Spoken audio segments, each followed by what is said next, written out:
Hey everybody, John Malanka here with United Patients Group. Be informed and be well. And special guest today. I know I always say special guest, but this one is really hits home. It hits home because it's someone that has had some good and the bad and the ugly happen, but turning around what we all go through in life sometimes are more intense than others.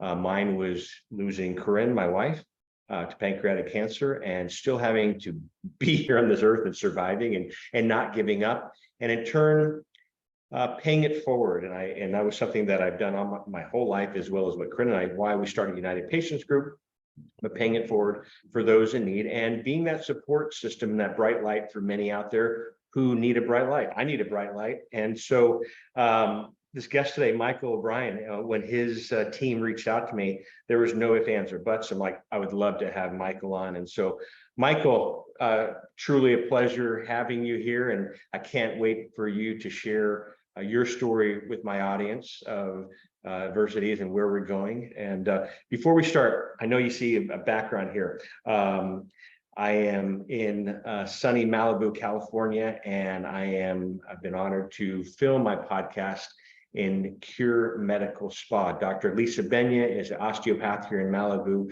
been down here for about 25 years, very, very well known. But why I love her is because she is a Midwest girl. She's actually married to one of my best friends, but takes a Midwest approach to medical, meaning carrying the bag, doing house calls, and really taking care of the patient. So I just wanted to give a shout out here, and I thought it was a perfect match for Michael to be here today. So Michael, you're on, my friend. How are you? Good, John. It's so awesome to be with you. I know, like, when we first connected, for me, it was like, well, we could talk for hours. So totally stoked to be here. I'm not in sunny Malibu. I am in partly cloudy New Jersey, but I do appreciate Midwestern values, carrying the bag and getting a little dirt under the fingernails and all that good stuff. So I can't wait to have a wonderful conversation and hopefully share a few pearls or gems with those listening. So, as I mentioned, when Michael's team reached out to me, my audience has known that I'm an avid health, I guess, not only a weekend warrior, but a health guru, 7 days a week, and I'm a cyclist. And every time I get on the bike, and everyone worries that something's going to happen, either a crash or, God forbid, a car sideswipes me, and so that's in the back of my head every day. I do have my little mirror. I have my blinkers. I have everything, even on my little computer, showing me if cars coming up. This happened to Michael. A executive, living life, young, healthy, and going out and something awful. And I'll let you go into the story. But that happened. 10 years ago. How long ago? Yeah. Well, now 22 years ago. That's right. 2000. Sorry, my apology. Yeah, 2001. Yeah. So you had it right, John. So I was 33 at the time. My wife and I had been married 7 years. Come May of 2024, we married 30 years. Our two girls were really young at the time, 3.5 years old, 7 months old. And I've been an avid cyclist my whole life. Like, I still remember the first day I came off of training wheels. I was the last kid on the block to come off of training wheels. I was a little cautious, and kids would tease me, at least this is my memory. But I came off of training wheels and I was like, whoa, this is cool. I could go places. For me, if I had to sum up what the bike means to me, it's freedom, right? A chance to explore, and it's a little bit of solitude, like silent time, maybe meditative, if you will. And I know a lot of other cyclists can appreciate that. I know you can. And I had a little bit of an affair with running once I got into my professional life, did a few marathons. But after the birth of our second child, I wanted to get back into cycling more and actually get back to racing. And I brought my bike out to a company meeting out in New Mexico, which was north of Albuquerque and south of Santa Fe. So it was in the middle of the desert in New Mexico. A new resort had been put up there. One of those Monday through Friday type of business meetings that we used to do back before the pandemic. And I have this goal of riding my bike in every one of the 50 states. Awesome. And New Mexico had not been conquered. So I brought my bike out and found a 2-mile loop out the back service road and then up the main drag. And I thought I would do 10 laps, 20 miles, breathe in the air of New Mexico and be sitting there as they tried to torture us with PowerPoint and team building activities. But I was like, I got my ride in, maybe multiple rides as the other guys were playing golf. And on the morning of July 11th, I came around a bend and a Ford Explorer was coming right at me. The police estimate that it was going about 40 miles an hour. It was fully into my lane. And I was like, he sees me, right? He sees me, he's gonna swerve, like what's happening? It was all surreal. Slow motion started to play into the picture. Everything started to slow down and he didn't move. And I couldn't move fast enough. And I remember the sound I made when I hit his grill, the sound I made as I went into the windshield. I still can recall the screech of his brakes. And then I made a thud when I came down to the asphalt. And I was knocked unconscious, as you could imagine. And then I regained consciousness a few minutes later, surrounded by emergency technicians, police, ambulance, fire. It was crazy. I was in the worst pain of my life. And what I did back then, when it was a little stressful, I would use a little humor to cut the tension. And I was like, "How was my bike?" And they're like, your bike's fine, sir. Just try to breathe. And my bike was not fine. I was not fine. And I just remember lying there as I waited for the medevac, thinking, this is not how it's supposed to end. Like, this isn't part of the script. Like, what the heck is happening? Like, this wasn't supposed to happen.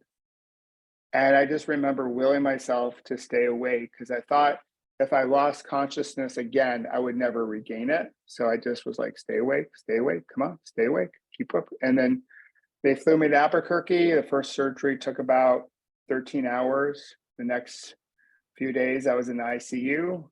My wife flew out with our youngest, and the doctor said, your husband's been in a very bad accident. We did the best we could. The next 48 hours are going to be essential. And that's when the recovery journey starts to begin. It's a crazy story. It's one of those things that you don't think it's going to happen to you. Oh boy. Until it happens to you. Yeah.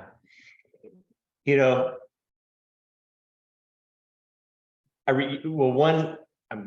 glad the story has a better ending than others that I've heard out there. And thank you for sharing. You talk about therapy and meditation and mindfulness and breathing and just being able to be taken away on your rides. And that is a reason why I ride. That's my therapy. And I have a t-shirt that my little goddaughter got me. It said "My Therapist," and it's a bicycle.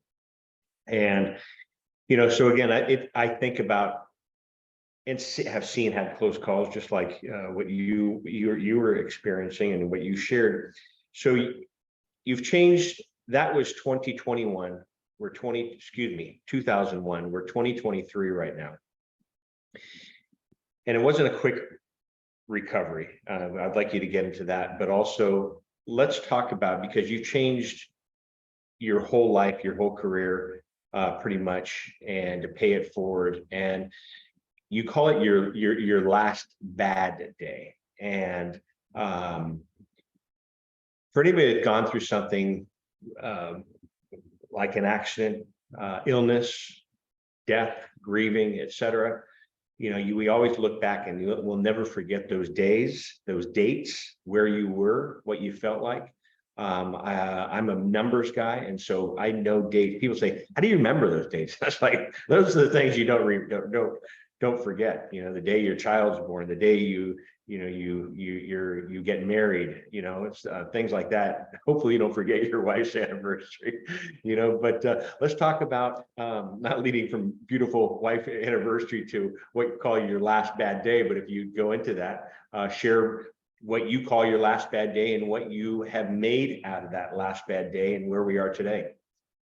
Awesome. Yeah, no, we definitely don't want to forget critical birthdays, John, or Yeah. anniversaries, right? So, but hopefully, whoever your partner is, they have some grace in case you forget, right? So, Yeah.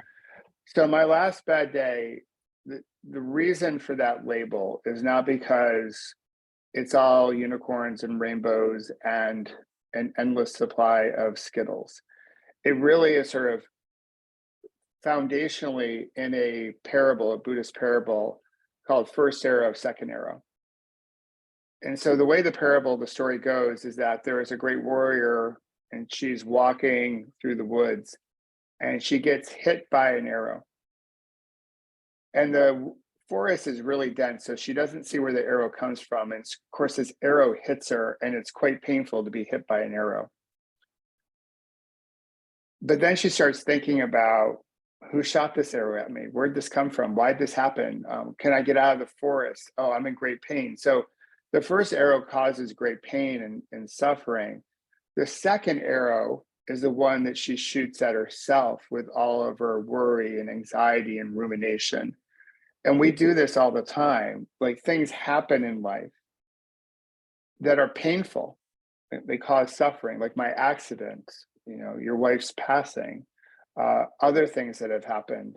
And then we can add to it. It doesn't mean that we don't have emotion, certainly. But what we want to be mindful of is, are we giving this moment more fuel than it deserves? So it can be like simple things like you're out in California, getting stuck in traffic, and then you're going to be late, right? So first arrow is that traffic has happened. Well, like, hello, you're in California. The second arrow is like, oh my God, I'm going to be late. I can't believe this. Why is this happening? Like, why is this traffic jam? All that stuff, all that energy. So there was a moment in my recovery when a mentor called, and I was trying to put on a brave face from the exterior. And then inside, though, I was a mess. My identity got flipped upside down. It was shaken violently. The doctors painted a pretty grim picture of my future. They said, listen, you're going to have a lot more surgeries, a life of dependency. You're probably not going to walk well ever again. You'll probably never ride your bike again. I saw myself as, a father, a husband, an executive, but also an athlete. And I thought all that sort of was taken from me. It was all happening to me. And this mentor called and he was like, how are you doing? I was like, you really want to know? He goes, yeah, I really want to know. And I backed up the dump truck and I dumped it all. And he said, listen, you have every right to feel like you're the victim. And a lot of people are validating that you're a victim because something horrific happened to you. But everything that happens to you is neutral until you label it. And you get to choose your labels in life. And at first, John, I was like, what are you talking about? Like, everything is neutral until you label it. I was like, what is this, like Jedi mindset, mumbo jumbo? It's like, everything is neutral until you label it. And you get to choose your label. So he said, you get to label this day and this experience any way you want. You can label yourself as a victim, or you can choose a different label. And admittedly, I didn't get to that first. Like, I was still pissed off at the world. But I let it sit and I realized, okay, if this is true, everything is neutral. Viktor Frankl has a quote that's often referenced on the internet. He wrote Man's Search for Meaning, which is one of my favorite books. And he basically said that between stimulus and response, there's a space. And in that space is your freedom, and that freedom is your growth. And so he's talking about just that space of neutrality between what happens in life and then what you do about it. And so I was like, all right, well, you know what? I'm going to call that day my last bad day. And it foundationally, one of the cornerstones is gratitude. And so the way I look at it is that I can have bad moments during the course of my day, first arrow, bad moments. But I'm going to be really mindful not to shoot a second arrow at my bad moments so they turn into a bad day or longer. And the way I look at it, if I have people who love me and I love back in my life, like my girls, my wife, and friends and other family, then I can't chalk the whole day up as a bad one, because I still have people I love and who love me in my life. So yeah, so I've had plenty of bad moments, challenging moments, irritating ones, frustrating ones.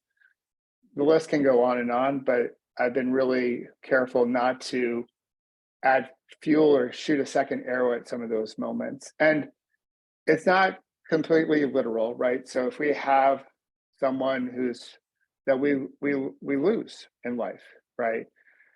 That moment lasts a long time. We grieve for a while. It's just not a moment. But still, even in that grieving process, there are other brighter moments in the day. So the day is a collection of different moments, and we get to choose how we want to label that day. So that's how it came to be known as my last bad day. Again, it goes all the way back to that parable of first arrow and second arrow. And the recovery, to your point, it hasn't been smooth.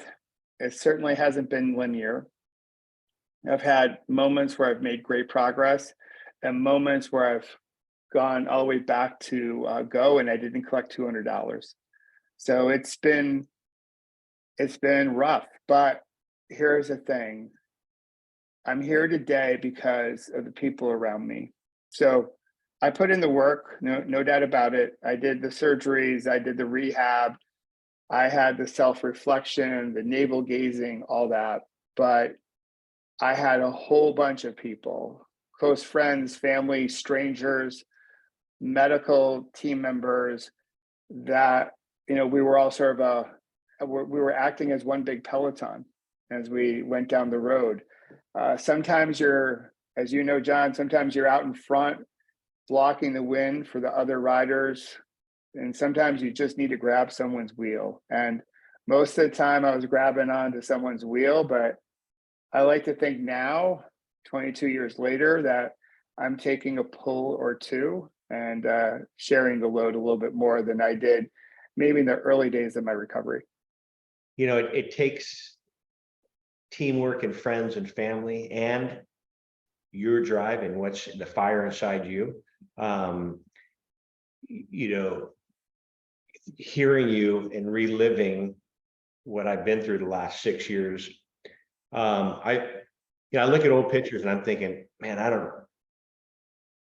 some days I don't even recognize that guy, and we had and I was happy. And I look back and I'm thinking, I did go through the why me. I did go through the anger. How could this happen to me? How could this be the end of our chapter, our book?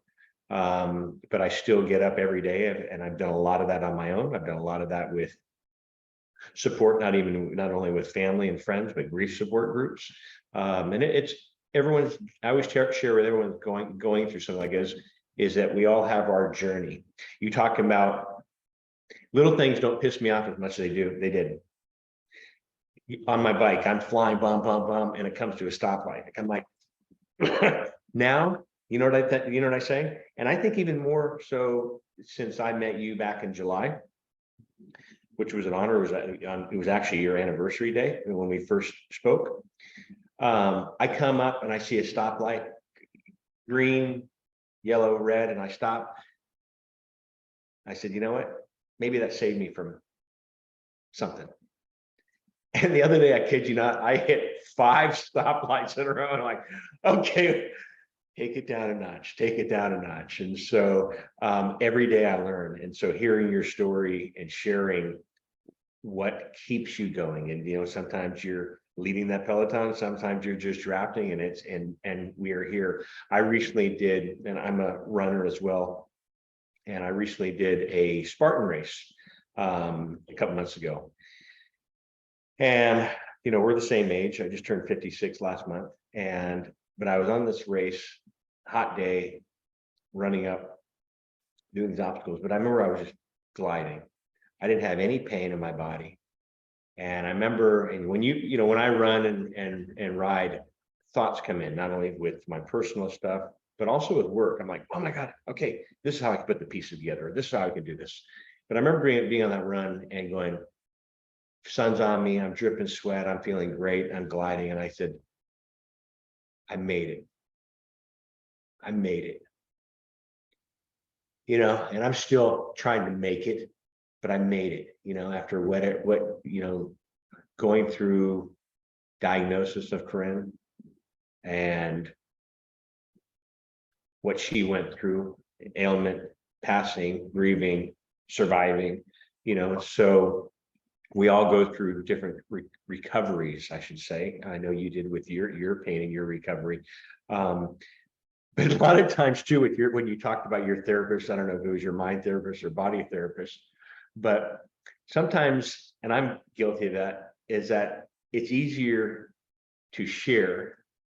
Like we don't practice what we preach sometimes, and it's easier to be able to be the light for someone else and share and say, this is what you need to do. Why are you doing it? And then you look back, you're like, hell, I'm not even doing that. I need to reread my book, my story. And so, but I learned a lot, and I'm still learning. And so when we go through something like this, if it's ailment, losing a job, grief, accident, what did you discover about yourself, and others when you went through this?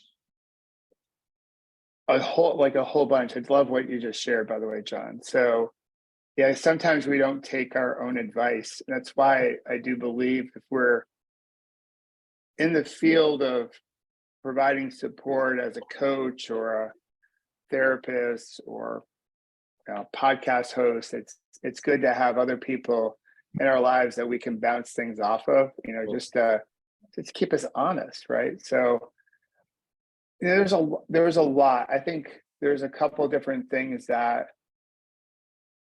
for me, like in the early days of my career, I was, this is sort of a common reference current day, but back then it was a little bit different. So 2001, it's before the internet, as we know it today. Yeah. That I was chasing my happiness. I always thought that, like, you get to a certain title or you get certain possessions. I wasn't a huge material possession kind of guy, except maybe bike equipment. So I wouldn't consider myself a car guy. I didn't really want a huge house because I wanted a homey house. So we were all together as a family. But I did want to, what I wanted to feel heard. And so the unpacking I've done is, when I had moments of tension or stress or misalignment, I felt like I wasn't being heard as a young kid, through high school, college, professional. And I thought if I got to a certain level in my company, people would finally hear me. And because a little hello, ego, I had so much goodness to share, right? And that kept me striving and on this hamster wheel, this chase for status. And through my recovery, and again, there are moments where I was like, all right, we're in growth mode. And then there were some times where we're in recovery mode because I've had multiple surgeries. And 2 years ago, I had my left knee totally replaced. So that was another recovery phase. But over the years, I've been able to unpack it. I like to say I've emptied rocks from my backpack. I think we all carry around a backpack. We are all on these journeys, as you mentioned. Well, when you're on a journey, you have a backpack, and we put a lot of rocks in our backpack. And those are old narratives or limiting beliefs or other narratives, who knows, that we carry around with us. And it feels just like, well, that's just how the backpack feels, but it really does weigh us down. And with a little bit of this reflective work, contemplative work, we can start unpacking some of the rocks that we put in over the years for whatever reason. Sometimes it's little t trauma, sometimes it's big T trauma for other individuals. And then we can put in our backpack things that are a little bit more abundant, healthier, graceful, more compassionate, more kindness. And so, what I wrestled with at first was like, all right, where is this notion of not feeling heard? Where does it come from? And what's a different way of approaching, a different way of being? And so I've been able to unpack that. And that's been really helpful because, as you know, in what you do and what I do now, because there is social media, there are a whole bunch of metrics that will give you some indication, are people listening to you?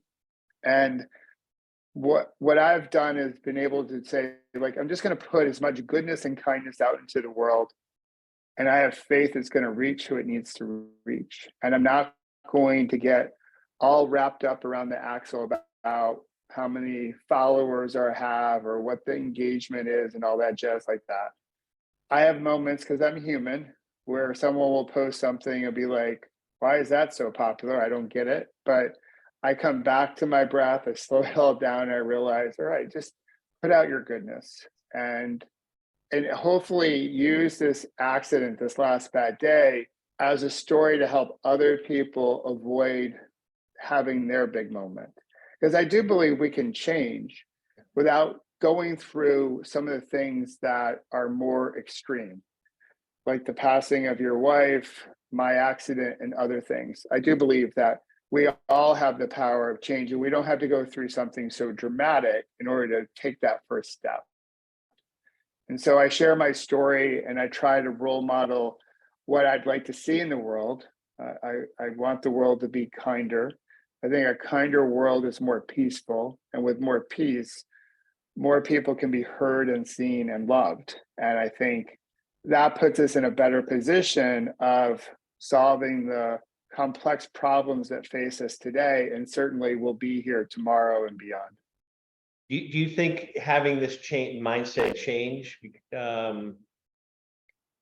sometimes happens to individuals like us when something extreme, what happened to the two of us, changes our mindset? It's like little things don't set me off anymore, or a red light, you know. I know that you're into mindfulness and breathing. I catch myself, you know, doing your 1, 2, 3, 4, 5, and it works. And I share that and have shared that. Go outside, take a, you know, close your eye, take in the sunlight and for 5 seconds, breathe, take your 5 breaths, and then come back.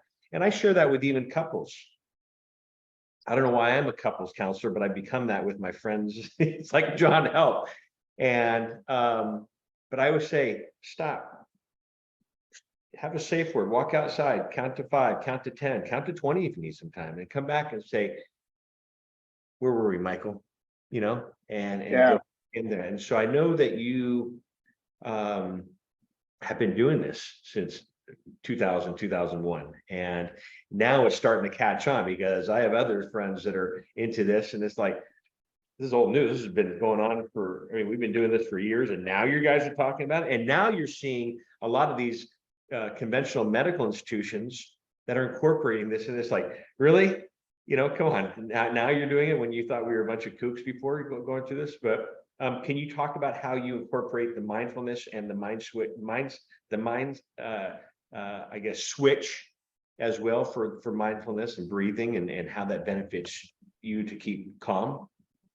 Yeah, great question, John. Like, so this all began when I was still in the hospital, and I was at a point in my recovery where I wasn't making the type of progress I wanted to make. So keep in mind, I was still like type A, charge, executive, get stuff done. Why am I not getting better faster? Like, why are these other people getting better faster than me? Comparisonitis, like all that stuff. So that was still like a big part of who I was back then. And then I took a page out of my athletic book, and I was like, you just you got to slow down, brother. Like you got to breathe. Going back to what the EMTs said to me when I asked them, how's my Fine. bike? They were like, Yeah. breathe. Yeah. And as an athlete, I was just watching, like over the weekend, the World Cup, the Women's World Cup, and they went into penalty kicks. And then before each penalty kick, each player took a breath. And so I knew before big shots, before big moments in all my athletic endeavors, I would breathe. And so I didn't know really anything about mindfulness or meditation back in 2001.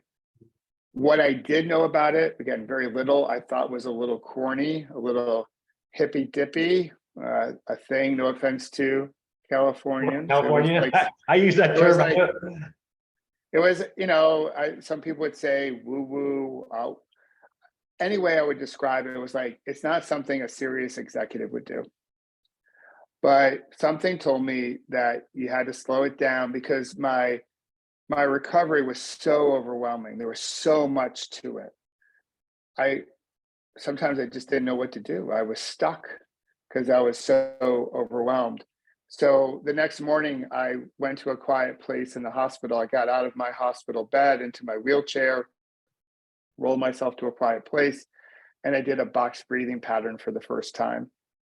And I was like, well, okay, that felt good. And I set my intentions for the morning. And Can you share? Can you share with the audience what that box breathing pattern is? Yeah, it's a really simple one. It's the Navy SEALs do it as well. So I think a lot of its fame probably current day gets associated with them. But it's a simple breathe up for a count of 4, maybe 5. Hold your breath for a count of 4 or 5. Exhale for a count of 4 or 5, and then hold again for 4 or 5. So that is, let's just say, it takes 16 seconds to go a whole box. So you're making a box with your breath. And I did that for about 5 minutes. And I went on later to call these my pause, breathe, reflect breaks. So it was just, and pause was significant because I wasn't necessarily stopping because I still had stuff to do, right? It's only a pause. I'm still going to make progress. I'm going to pause. I'm going to breathe. And then the reflect piece is a big one. The reflect piece is that space to say, okay, Michael, how do you want to approach your day? How do you want to show up? How do you want to be? What kind of ripple do you want to put out into the world? So my feeling is that if 8 billion of us on this big blue marble that we all share took 1 minute each day to pause, take some nice healthy inhales and slow releasing exhales, and reflected about what we wish to ripple into the world, we would have a more peaceful, loving planet.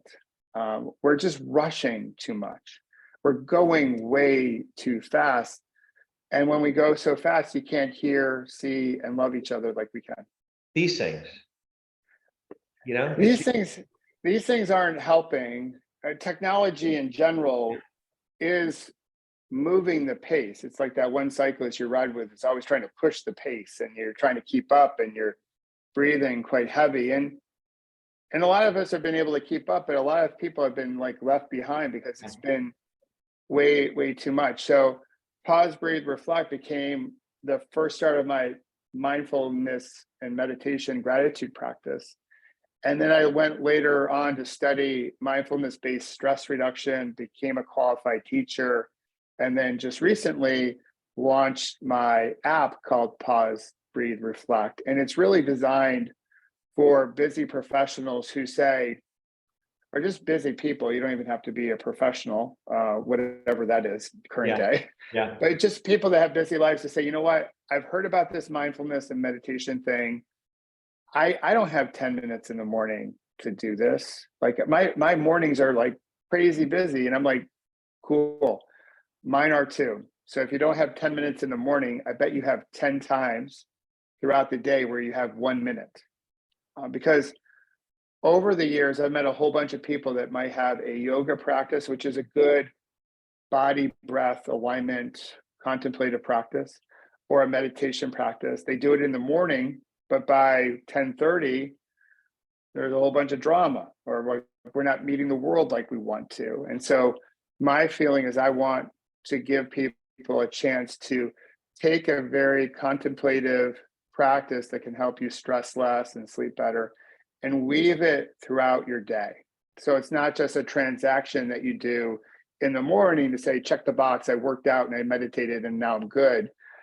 I want to invite people to come back to their breath, to slow it down throughout the day so you can still remain intentional about how you want to show up for the people in your life, whether they're colleagues or family members or just a moment to yourself on your bike. So to me, it's that embodiment that I want to promote. Again, making it part of how you live as opposed to how we tend to gamify everything nowadays. And we even gamify meditation with your streak and this, that, and other thing. I want it to be a way of living that is just what I do. I pause, breathe, reflect, because I can feel when I get stressful and I'm just going to pump the brakes, take a few breaths, and then reflect on how do I want to show up next. Well, it's definitely caught on because on your website, you can see that the pause, breathe, reflect hashtag is really taken off. And it's getting there. We're getting there. It's a hopefully, with you being here, and I'll definitely be passing that around. But it's nice, and it's nice to work with like-minded people that have gone through trauma or just want to experience, a brighter light. I mean, we all, as you mentioned, the world is nonstop, and it doesn't look like it's going to be slowing down. And so that's the part where I say, go outside. We're sitting there glued to our computers. Go outside for 5 minutes. Set your timer. Go outside for 5 minutes. Move your feet. I move my feet all day long. I actually have a standing desk, and I'm standing 99% of the day, and it doesn't bother me. And I remember, not to get away from your thing, but I remember doing a blood test, and I'm a big fan of seeing where your blood work is, especially when we get to our age, what we're high in, what we're low in, what's going on. And I remember this is back, I want to say 7-8 years ago, I did it, and my doctor said, actually it was longer. It was when we started the United Patients Group. It was 2010, I think. And I was working, just starting this company and sitting in front of my computer for 15, 18 hours, not working out, not running, not riding, and I remember, I look at old picture, I'm like, holy moly. But, you're glued, and thank goodness, Corinne was with me 24/7. We started this company, so I was able to have my relationship and at the same time. But I remember my doctor did a blood test, and she said, I can tell you sit all day. I said, why? The oxygen in your blood is low. You're only using half the capacity of your lung. And I'm, what? And she goes, do your hips hurt? Do your back hurt? Does your back hurt? And I said, yeah. And that was the moment I bought 2 stand-up desks for Corinne and myself. And I said, never again, never again. So movement is very important. And as you're saying, Michael, pause, breathe, reflect. The thing I do in the morning, I don't go to grab my phone and check my emails, because I would do that and my anxiety would go whoosh, immediately. So now I don't touch it for, I don't know, half hour. I get up, have my little routine, make a little breakfast. We either go for a walk, but before that, then I'll look at it, and I just can ease myself. So why go from your REM sleep to peaceful morning, Snow White, 7 Dwarfs, birds chirping, email, and all of a sudden, you're intense right into the day. And so that's something that I personally do, and that I share. But breathing, counting is important, just trying to. I write things down now, meaning a list. That was because of Corinne. I would say, I'm so stressed. I'm so stressed. Why are you stressed? I have so many things to do. Write it down. And when you're done, you can see a list, cross it off. Oh my God, I had 10 things. I hit 6 of them today, but I crossed them off. Cool. I'll put those 4 on the top and add to it for the next day. And so I think doing a little of everything to make us balance, homeostasis, it will make us as individuals and be able to do that ripple effect. I love that when I read your bio about ripple effect, because I've always used that with education and the line of work that I'm in. Is it's not for everyone. United Patient Group and medical cannabis or other types of alternative medicine, or even meditation or breathing, but I always talk about the pebble in the pond with the ripple effect. And if it gets out and hits one person, Michael, and Michael said, hey, I was on a podcast with, John with a podcast with Michael, and I learned about the box breathing, and I'll go tonight, with friends. I'm like, hey, there's something I learned today. And again, that is the ripple effect of going out. So thank you for sharing that. How's your health today? I know you mentioned you had a recent knee replacement, but you made a point of your bucket list to ride in all 50 states. Is that something that you're still doing? Are you still on your bike? Where are we today? Yeah, so health today is really strong. Last year, I rode my bike across the country. So I still have a few of the states in the US to visit. Like I haven't been to Alaska. I have to go to the Dakotas. So, but last year, my wife drove the RV. I rode the bike. We hit 13 states, 41 days, did about 100 miles a day on a total knee replacement that was about only 11 months old. Pretty incredible. Yeah. And so still riding, rode today. I'll be riding my bike across New York State come September. So still active, still doing events. I believe that every day I get to ride is a way to thank the people who saved my life. The doctors told my wife, hey, we're really not sure how your husband survived. He really is a bit of a miracle given the extent of his injuries. Because when the left femur shattered, it lacerated the femoral artery of my left leg. So that's really what put me in critical condition because I lost so much blood. So, and I do, I've become much like yourself, John, even more curious about other aspects of health. So I do my own blood work. I use Inside Tracker to do blood work every 6 months. It's a much more comprehensive blood panel than I can get from, say, a primary care physician. So I'm really trying to monitor that. A plant-based athlete. So that's something that's come with me through my recovery. And I do believe, to your point, is there are a lot of great tools out there, and not every tool is for everyone.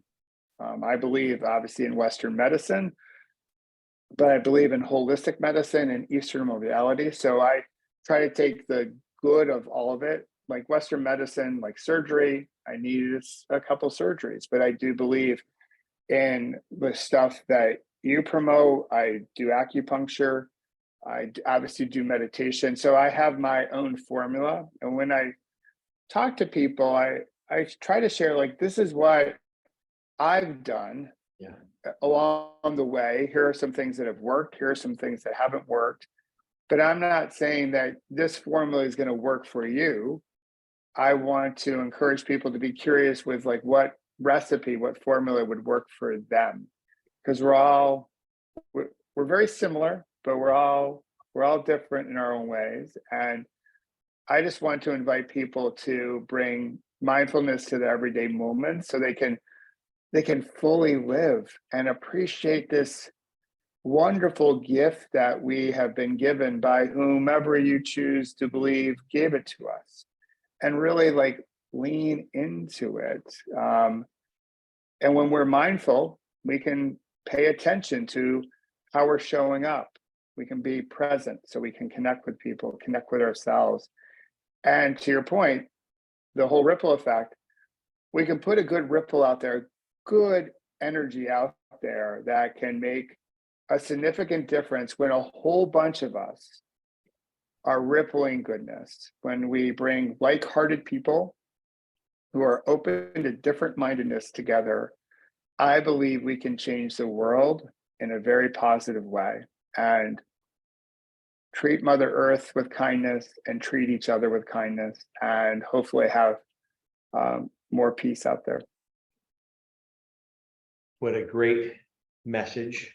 And that's what I try to do. And I'll be part of your Ripple. How about that? Because That's perfect. Well, I'm part of yours, John. So we're, since we've done this interview, we're stuck together now. Good. So, Good. like I will be coming out to California and we'll turn the pedals together in some form or fashion. On that note, I do have branded United Patients Group cycling jerseys. And so Oh, wow. Very cool. I like the blue. I'll be sending one of these to you. And so all right. Well, I will do a little photo op. Awesome. And I'll try to make sure that it looks like I'm going fast, even though I will say slow is fast when I talk about my meditation practice. But we'll wear the jersey with a lot of pride, and we'll make sure it stands out amongst the local cyclists here in the New York area. I love it. And so I'm going to take you up on that. I'd love to get a ride in with you as well, but be safe. And I appreciate you sharing your story. I appreciate your team reaching out. I get a lot of requests, and when your team reached out, I wrote back right away. I'm like, I'm in. Please let Michael know. I'd love to have a conversation. And we jumped on the call, and here we are today. And so thank you for telling your story. Thank you for sharing your heart, your family, and your passion, because we're here and we're still here. And there's a reason why we're still here. There's a lot of good in this world. And, I think being great human ambassadors for this planet, Mother Earth, and I'll get the little hippy dippy California in me, but it's important. And when I do travel, and I'm very fortunate that I am able to travel and ride when I go. It's nice to meet other people, and nice to meet other people in different cultures that have the same mindset and just likeness. And so I appreciate technology to put us together, and I look forward to seeing you as well. And I appreciate your time. And if you want to share with my audience one more time about your app and a little more about it, go please. Thanks, John. And yeah, I can't wait we'll definitely, a ride together is definitely in our future. So no doubt about that. So yeah, people can find me. They can go to pausebreathereflect.com. They can go to the App Store or Google Play and download the app. It's also called Pause, Breathe, Reflect. And again, very much designed for people who are busy, people who are not really sure about this meditation. I show people how to do it without any judgment, in a very loving community. We do a live practice Monday through Friday, plus all the different meditations on the app. And I try to make it really relatable. I believe we can drop in and come back to our breath, regardless of where we are. It could be Midtown Manhattan or on the beach at Malibu.